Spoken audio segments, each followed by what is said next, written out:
What's up, guys? It's been a minute. I haven't done a lot of videos in the past few weeks. It's been really busy for me, despite the fact that I think a lot of people are not very, excuse me, not very busy right now, but my life has been very busy. Um, I had a fun assignment in one of my classes where we were asked to listen to this podcast. I don't know if you guys have heard of it, called How I Built This. And it's basically, it looks at different entrepreneurs and talks about how they built their business. And we could choose any of the list of different podcasts, and I saw Ben and Jerry's, and I was interested in that because I always remember seeing the Ben and Jerry pint size um, ice creams growing up, and these two dudes on front in front, and I always wondered, like, what are those guys about? Um, so quickly before I go into the video, I just wanted to say, me being vegan, when I started learning more about the dairy industry itself, I was really shocked because there's a lot of messed up stuff in the dairy industry, just in general. Like the whole dairy industry is pretty messed up. Um, but I want people to have jobs, but I'm not. I don't support what is happening in the dairy industry, just like the abuse of animals and stuff. If you want to learn more about that, see the movie um, Earthlings, or there is a video. I forget, Erin Janis, I believe her name is. She had a video called "Dairy is Scary." So if you just want to see what's actually going on, once you see it, it's kind of like, oh my god. Because before I didn't really know, and then once I saw that material, it woke me up. But that being said, I want to go into Ben and Jerry's and talk about these guys and basically how they built their business. This is a really interesting story. So Ben and Jerry, they actually went. They met in middle school. They, I forget, it was. I think it might have been Jerry. And by the way, I'll put the podcast down below if I can. So you guys, if you're interested, you can watch it yourselves. But or excuse me, listen to it yourselves. But when they were in middle school, this is where they met, and Jerry was explaining that they usually there's one, fat kid who is the slowest in the class. Um, Not saying fat kids are always the slowest. I know super fast kids who are heavier, but he said usually there's one. But in the case of him and Ben, there were two, and he said it was really nice, and they became good friends. So I thought that was awesome, and they kept this friendship through high school, through college. They were actually roommates, and they tried to make it in life. Ben went to a bunch of different colleges. He actually went to a college of, it was called, like, I forget, but basically the program was go around the world or live some sort of experience and then write about your experience and talk about it, and you can get a degree that way or something. And he ended up dropping out of that too, so he just wasn't into school. And then you had Jerry. um, he was trying to get into different med programs, and he kept getting, believe he kept getting rejected. So they came back together, and they were just like, yo, this whole life thing isn't really working out. None of our plans are working out. Why don't we just make a business? Why don't we just put our money together and make a business? So that's what they ended up doing. And so they thought, okay, what can we do? Let's provide food for a college town. Let's provide some sort of fun food for a college town. So first they were thinking bagels and ice cream, and then they discovered bagel equipment was going to be way too expensive. So they went with ice cream. So they were trying to find a college town because they thought it would be a good demographic, to provide college kids. At the time, I guess there weren't as many food places like that available for college kids. So they were trying to find a cool, hip college town to sell their ice cream. And a lot of the hot areas that they wanted to sell in already had competition, and they wanted no competition. That was their goal.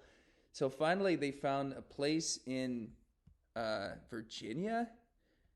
I I cannot remember it off the back of my. I can't remember it at the moment, but what is it? Actually, Burlington. Okay, so they started in Burlington, and they were like, "This isn't our number one choice here. This is place gets pretty cold during, you know, the winter and the seasons other than summer and maybe spring. But you know, let's go for it anyway. So they did, and basically that's exactly what happened. They did pretty well during the summer, but during the winter they were struggling. So what they ended up doing is having little fun things. They said every time a degree drops below a certain level, like I forget what temperature, maybe like in the 30s somewhere, you would get a penny off a cone for every degree, and at the time that was significant because cones cost 50 cents. They also had they also just had a lot of support from the community. So they gave away a lot of free ice cream for different sort of events and stuff. You'd have to listen to it to get the details, but they loved what they did. The problem was they would give away too much ice cream. And the issue with an ice cream scoop is it's not like you don't measure it. It just depends on how much you scoop. And they loved seeing their customers smile because when you give someone a big scoop, they just get excited. But they were giving too much away of their product and they weren't making money.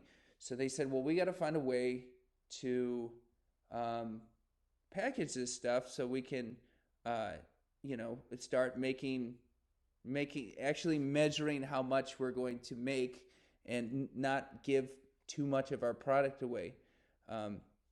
This being said, so on this note, I want to say at the time, packaged ice cream was very, very fine cut. So the chocolate and all the little bits and stuff were very, very tiny. But when you had homemade ice cream, it was very chunky. Homemade ice cream machines made chunky ice cream. And this wasn't being packaged at the time because the large corporations weren't doing this. So it was actually Ben's idea to do this. Ben was the creative one. If you see all the interesting flavors, that was Ben coming up with it. Jerry, with the science background, he was the one that actually made the ice cream. So that was their team dynamic. Very interesting. So what they ended up doing was they packaged it in half-gallon tanks and sold it to restaurants. But then the restaurants stopped buying them because the ice cream was so good, their employees would eat it all. So they said, okay, well, our ice cream is awesome, but we got to find a different way to go about this. So then they started selling it in what you see today, those little, what is it, a pint of ice cream? I'm not sure the measurement. And they became very successful. And basically what ended up happening was, I have a phone call, it seems. I'm going to have to call them later. I'm going to let that go. So what ended up happening was oh, come on, you got to be quiet. Thank you. What ended up happening was they started selling this, and the market picked it up, and they loved it. And Pillsbury made Haagen-Dazs, and they were a major competitor. And Ben & Jerry's was very small at the time. Pillsbury was this huge company with all these products.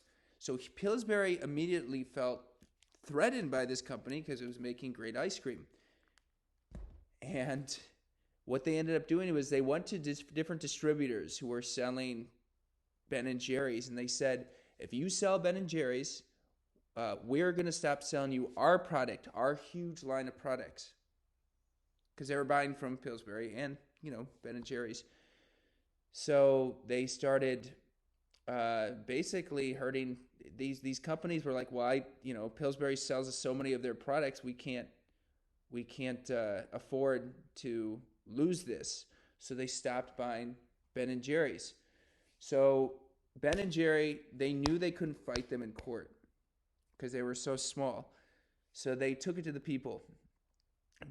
Jerry actually went out to Pillsbury and had a sign, and it said, "What is the What is the Pillsbury Doughboy? What no? What's the Doughboy afraid of?" And at the time, Pillsbury Doughboy was like this loved, beloved mascot of America, because Pillsbury was a huge company, and this Pillsbury Doughboy was kind of a cute character. But Ben and Jerry's turned it on its head, and it was showing people what they were doing to them. And they put these advertisements out everywhere. They put them on billboards, and they put them at different like baseball games and football games and flyers. They actually have another one. They had another one where it was dough hands, the Pillsbury Doughboy hands, strangling a pint of what is that? Of Ben and Jerry's, and it was the line was, "Don't let Pillsbury strangle Ben and Jerry's," and this worked. People got started understanding what was going on, and they kept supporting Ben and Jerry's because Ben and Jerry's is so good. Like, people loved Ben and Jerry's, and again, they were the first company to bring um, the chunky ice cream dynamic to the market.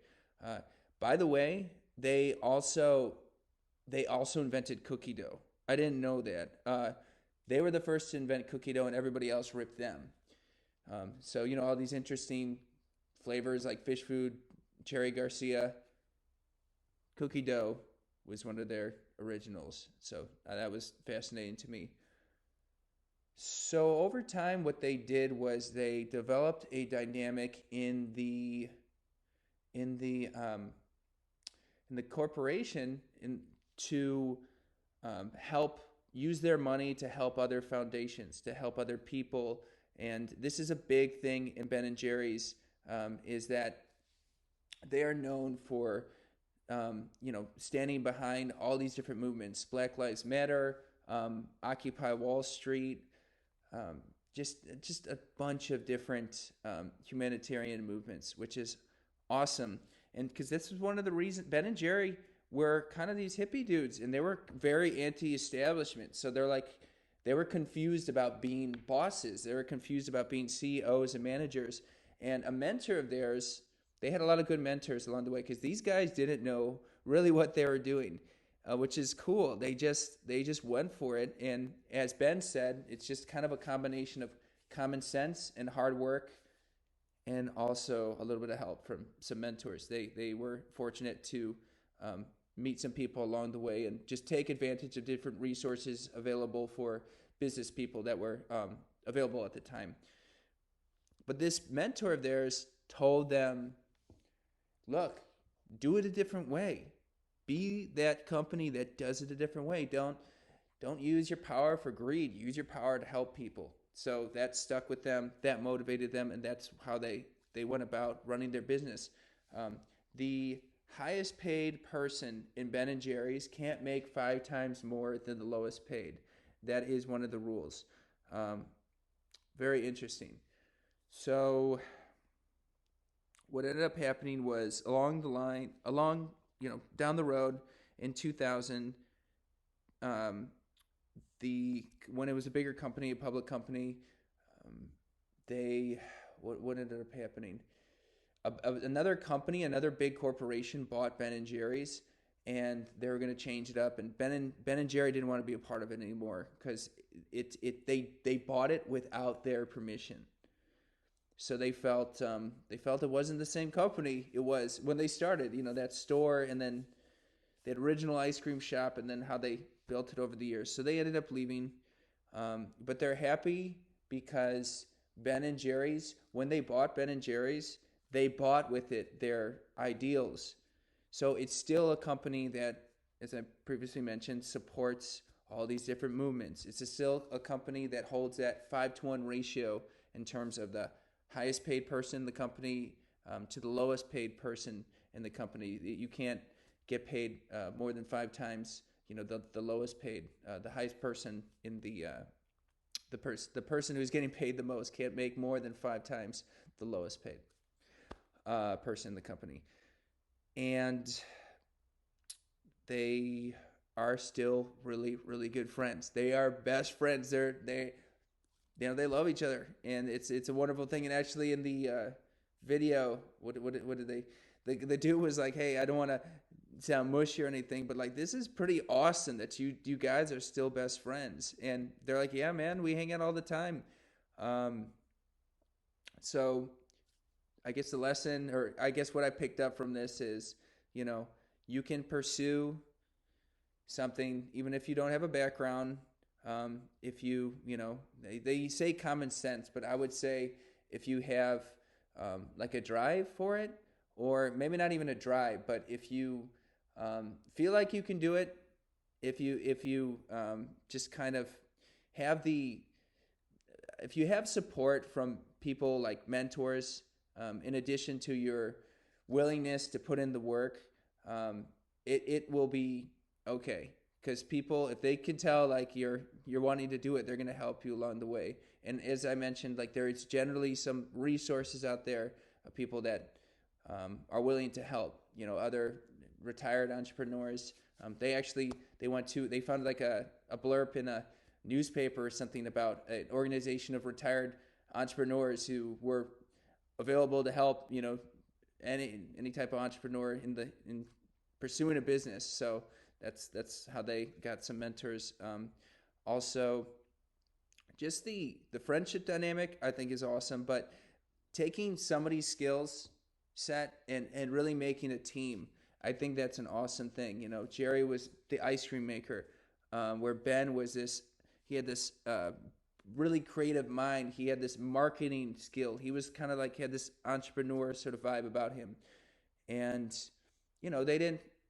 Apparently, they were failing at life, and then they went ahead and just did this thing, and it worked out. And they had the rocky road along the way, but they used their creativity and they were able to get through. So I hope this was inspirational because it definitely inspired me. Again, especially the way they went about surviving against Pillsbury. It's exciting and scary at the same time. But thank you guys, and yeah, have an awesome day, guys. Peace.